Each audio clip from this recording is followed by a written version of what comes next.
এখন আমরা দেখতেছি আমাদের পাশের ছাদটাকে।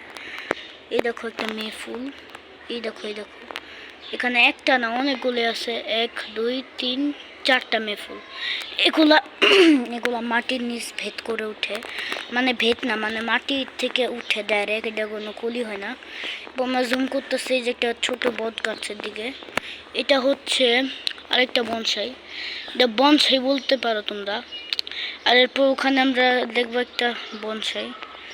আর ওদের ছাদে প্রায় অনেকগুলো বনসাই আছে। আমাদের পাশের ছাদে একটা ইটার মসজিদ, তোমরা এখান থেকে দেখতে পারবে না, কারণ আমার ক্যামেরা এখন অনেক রোদ, যেহেতু এই জন্য ভালোভাবে জুম হবে না রোদের কারণে। যদি আবার অন্ধকার হতো তাহলে আবার জুম হতো। ওদের ছাদে প্রায় 1 2 3 4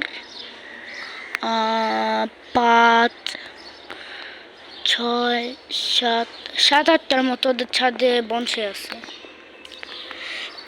গাইস, আমি আগে ভিডিওতে বলেছিলাম যে আমার চ্যানেল স্ট্রাইক খেয়েছিল। তোমরা গাইস মন খারাপ করো না, কারণ আমি তো আর ইচ্ছা করে স্ট্রাইক মারতে চাই না। আমি ভেবেছিলাম হয়তো তোমাদের যদি আমি ভিডিওটা দেখাই তাহলে হয়তো আমি ভিউজ পাবো অনেক। আমার এটা করা উচিত হয় না, আমার ভুল আমি স্বীকার করলাম। ভিউজের আশায় এসব ছাড়ার কারণে অনেক মানুষ ভয় পায়। গাইস, তোমরা যদি ভয় পেয়ে থাকো আমি তোমাদের কাছে ক্ষমা চাচ্ছি গাইস, তোমরা আমাকে ক্ষমা করে দিও গাইস। আসসালামু আলাইকুম।